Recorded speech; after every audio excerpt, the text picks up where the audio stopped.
I'm Katharine Allen from Interpret America, and welcome to InterpreTIPS, where we answer your questions about the interpreting profession. We recently received a question from a refugee interpreter services coordinator who asked how interpreters should handle agencies that insist that they help clients complete forms by filling them out for them. This is a very common dilemma that interpreters face in the field. Unfortunately, as a profession, we really don't have a good answer. Right now, interpreters are mostly trained not to fill out forms, period. But then interpreters go out into the field, and the very first thing that happens to them is the receptionist hands them a form and says, please go help the patient fill out these forms. Or the agency tells them that they're required to do this to work for them.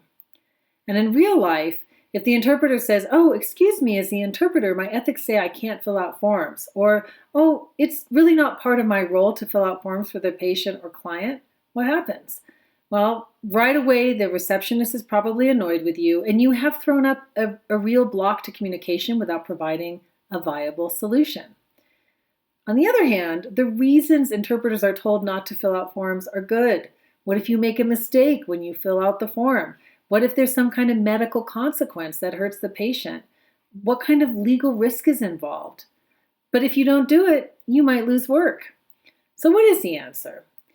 Like most things in interpreting, the best strategy is to have lots of strategies. In the best case scenario, the interpreter can simply hand the pen to the patient and translate the form while the patient fills in the answers. This works for all the informational boxes, but it doesn't really work when the patient then comes to an open-ended question where they have to fill in some kind of personal answer. As soon as there's an open-ended question, your first strategy fails. So in that case, interpreters have a few additional options. You can leave the open-ended questions blank and continue to cite translate for the rest of the form. Then go up to the receptionist with the patient and simply interpret the patient's answers to those questions with the receptionist, and the receptionist can fill in whatever information he or she thinks is important.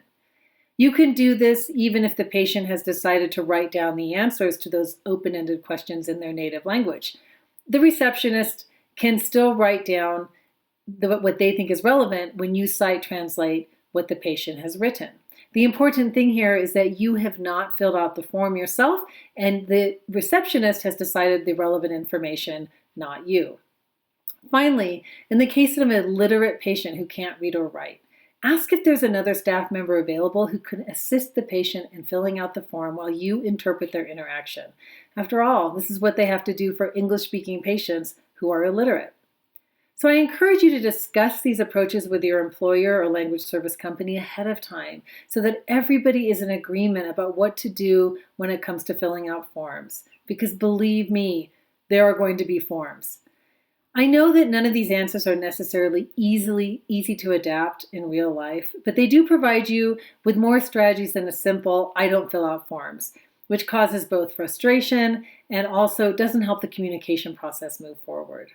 So while this is an unresolved issue in our field and policies vary widely from companies and hospitals and clinics, you can help the situation by having already thought through your strategies before it happens to you. So let us know what you think about these solutions, and let us know the solutions you've come up with on your own. That's it for today. We'll see you again for the next InterpreTIPS.